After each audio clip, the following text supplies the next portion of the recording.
Welcome into this week's Cornhusker Conversation presented by Woodhouse. I'm Jessica Coody and excited to be joined by the sophomore linebacker, but all things Mr. Special Teams, Jacob Bauer. Thank you for being here with us. Thank you for having me. You are all over the special teams, and what a week you guys had last week. How much fun was it to be a part of what the special teams unit did last week? Last week was awesome. It was a great game. All four special teams were working really well. It was great meetings on Sunday too. So the punt block and then Carter Nelson returned, Jameer Khan and Carter Nelson. What went well there? I mean, and you guys practiced that, right? I mean, how important was that? You spoke it into existence, basically. Right. Yeah, we practiced that all week. Jameer, Coach Rule called out that Jameer would block this punt, on Tuesday, I think. And so after practice on Tuesday, we were working the block with Jameer, and after practice on Wednesday, working that same block with Jameer. And it was a great play. I was ecstatic. I went right to the sideline to go look at the iPad to see what happened because I was doing my job. I didn't see it, but Carter did a great job scooping it up, scoring, and we all celebrated. It was awesome. What I thought was great too, and I think it speaks to where this team is and just even the pride that you take on special teams. So Carter, after the game, didn't even want to talk about him scoring the touchdown. He wanted to apologize on the punt return that got called back, which Ja'Cory wanted to say, I apologize to Ja'Cory Barney. What does that say just about the mentality of this group and just the care and want to on everything special teams? Right. Well, we take pride in that punt return unit, like you said. Our goal is to get Ja'Cory as many yards as possible, touchdowns as possible. I think it really shows the camaraderie of our team and that unit altogether. Carter's a great guy, and he just made a mistake, but we got, what's next mentality. We played the next play, and he's a great guy on that unit specifically. So mistakes happen. What's it like blocking for Ja'Cory Barney? I mean, he's electric. He can make something happen with nothing, and all we got to do is do our job. And so Coach X schemes it up perfect every week. We just have to do what we are coached. Technique is our huge focus every day at practice. And so, like I said, he's an electric player. He's going to make a play happen, and we just have to do what we have to do, and Ja'Cory is going to make it work. So, on the flip side of that, what's it like having a guy like Archie Wilson back there to cheer on that unit as well? I love Archie. He's a great character in the locker room, super great guy. Just last night, he was in academics until 9 p.m., and he had the biggest smile on his face. Like, he's always just a positive dude. So I love Arch. He punts great every practice, super consistent. I love blocking for him, and I love, he's a really great punter, yeah. I've talked a lot about this on the broadcast. Just you could tell the difference in how you guys are. Every little detail, it seems to matter. And every single player coming over to the sidelines, you're going right to the iPads and seeing what could be done better. And even when you celebrate it, but you're always looking at all the little details. How important has that become? What are you doing when you come to the sideline and looking at the iPads? How is that helping with what you're doing on the field? Right, it's just a quick, we're just analyzing the play that had just happened. We don't want to dwell on what had happened, good or bad. We just want to have a what's next mentality.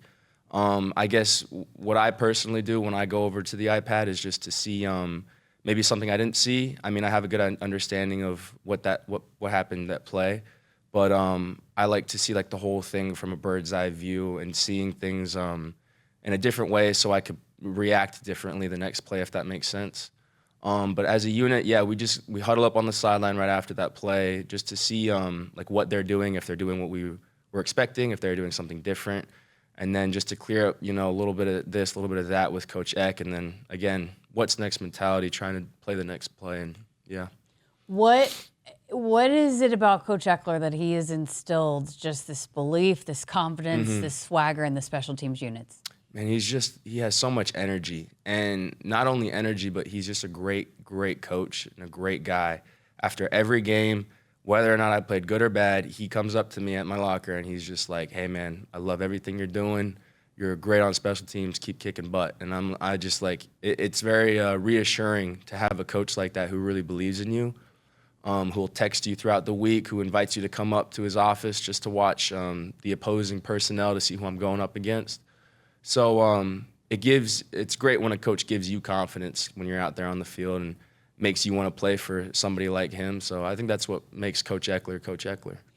You on the sidelines too. I mean, you're a leader in that group, and you're talking and coaching guys up, and always constantly communicating too. Take me through that and stepping into that role. Why has that been important for you to be one of those guys for this unit? Yeah, I think there's a lot of young guys on that unit. So being a little bit older than them, I feel like it's part of my responsibility to give them, a voice out there.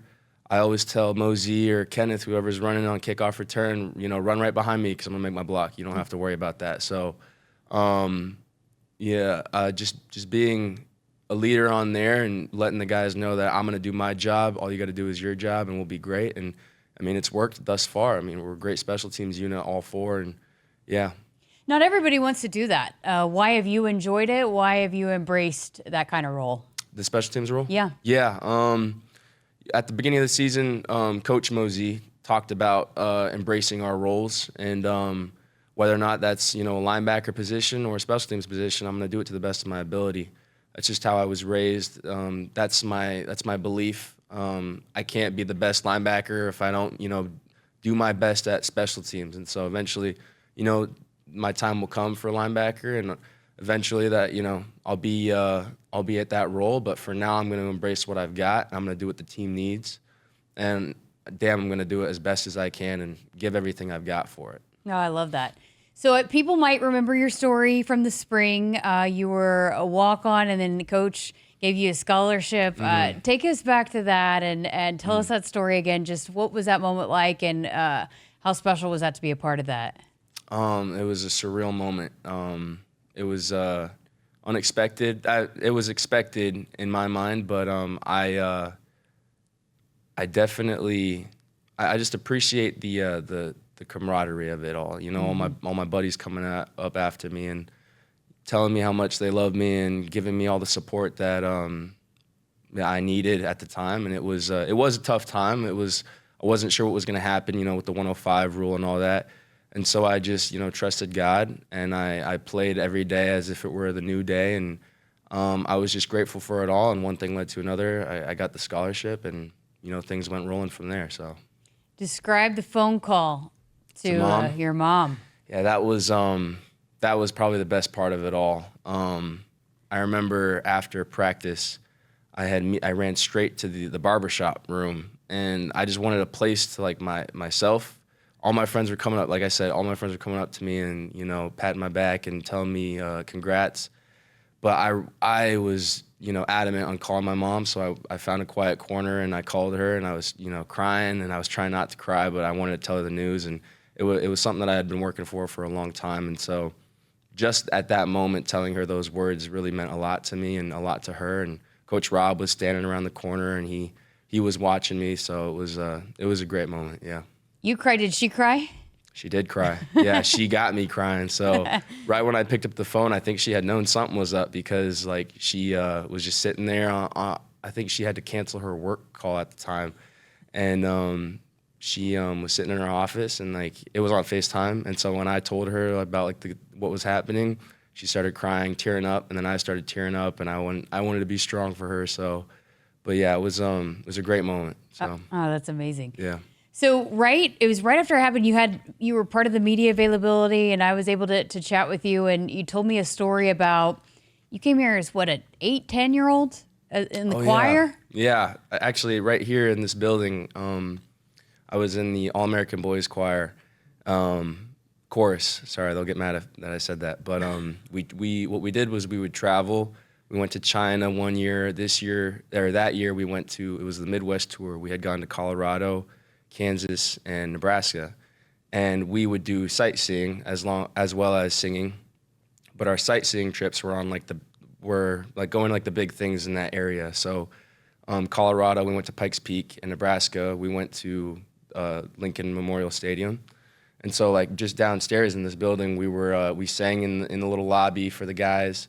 We walked throughout the halls of the old facility. We ran out into the field. It was snowing. It was winter during that time, so we got Miss Casero took photos of us running out onto the field that I still have, And so it was just a full circle moment. When I was 10 years old, I was doing this, and I had no idea that it was going to be where I was going to play football And so, yeah, it was just a full circle moment. What impression did Nebraska in this stadium and being here leave on you as a 10-year-old? I remember it being so big. That's the one thing I do remember. I mean, everything feels bigger when you're a little kid, but walking out into the field, I just, like, it felt like this is where you want to be, you know? Like, there's no place like it, as they say. And out in the 50-yard line, looking around, like, having hundreds of thousand fans screaming your name and all that kind of stuff, like, this is what you work for, you know, going throughout high school and all that. And so I never forgot that moment of being out there. And I always worked towards it throughout high school. And, yeah, now I'm here, so. Wow. Can you still sing? Yeah, I could sing. I play guitar, so I could, you know. Actually, I did sing for Coach Rule in the freshman year talent show a couple years back. So. What'd you sing? What did I sing? It was Meow, meow, meow, meow, that song. I forget the name of it, but I learned it because I knew Coach Rule liked that song. Tennessee Whiskey, that's what it is. Yeah, yep, Tennessee Whiskey. Did you bring down the house? I don't know if my singers weren't really loud, so it was like I was playing the guitar, they were singing for me, but they didn't really know the words. Me and Jacob Brandel and a bunch of other guys, but yeah, it was a great moment. I thought I did great. I thought I did awesome playing the guitar. That's awesome. Have you always played the guitar? I picked it up my sophomore year of high school. I asked Santa for an electric guitar, and it went from there. Wow. Yeah. Very cool. You know, you also played rugby, and that also was an option for you. I know you had offers to play rugby in college, but why did you choose football over rugby? And I guess take us through that decision. Yeah, it was a tough decision. It was my senior year of high school, where it was like coming down to the wire, and I remember it was very stressful between me and my mom, and I didn't know where I was going to go, and I had gotten accepted into West Point, the military academy, to play rugby there, and I had a lot of opportunities for rugby, but I had nothing for football, and football was the one sport that I played since I was a kid, and it always had my heart. I just picked up rugby my sophomore year of high school, and just to stay conditioned and to, you know, shore up my technique for football. And so rugby wasn't really like the first choice, but I was pretty dead set on going there, West Point. And yeah, I got the phone call in late April of my senior year, and it was Omar, and he had called me saying that they had seen another guy's film who had committed to USC. It was a running back, and they were watching film on him, and they had seen me make a tackle on him, and then they looked at my film, and then they had walk-on spots. So they saw me make that tackle, they looked at my film, and then they offered me a walk-on opportunity really late into that year. It was when Rule was it was his first year at Nebraska. So I think he had like extra spots to give for like walk-ons, and yeah, I got that phone call, and I mean, right when I got that call, I basically knew I wanted to come here. The rest was history right when I got that phone call. So. Did you think about running out on the field here when you were 10 years old? Yes, I did. Yeah, actually, it took me a minute to remember that I had been here before, and yeah, it was. I talked to my mom about it, and she pulled up the photos, and I was like, oh yeah, like that's that place. That was that big Memorial Stadium, the one that I had always like had in the back of my mind, something that I wanted to go towards, and so yeah, it was full circle. Wow, what made you believe that football had your heart? But what made you believe you could come here and find your way into a role here with Nebraska? My family. I think my family, you know. I didn't really think of myself as a walk-on. I thought of myself as a guy who could compete with these other guys, and I knew what I was capable of. And but my family really helped me instill that belief in me, and they they're always there to talk to. I call my brothers regularly to watch film in the film room after practice, and so I knew that I could compete from day one, and I just needed them to, you know, back me up and help me out, and I knew what I was capable of. Yeah.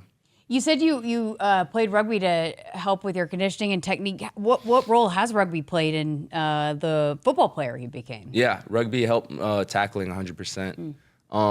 We used to drill tackling all the time with Coach Sam and the Raptors, and along with tackling was the conditioning aspect. I mean, rugby is like soccer. You know, it's 90 minutes full. You don't stop really. There's no like 5-6 second plays and then you take a break. Rugby is just all running, and so it helped with conditioning. It helped with tackling. It gave me confidence because I was really good at rugby, and the following year, after having a breakout rugby season, I had a breakout football season in my senior year of high school because I felt really confident. So rugby did a lot for me those final years of high school. Oh, that's awesome. You talked about John Bullock being a mentor to you. What's it like seeing him having a role on an NFL team this year? Yeah, John deserves the best. He's such a great guy and such a hard worker. I watch his games in the Bucks all the time.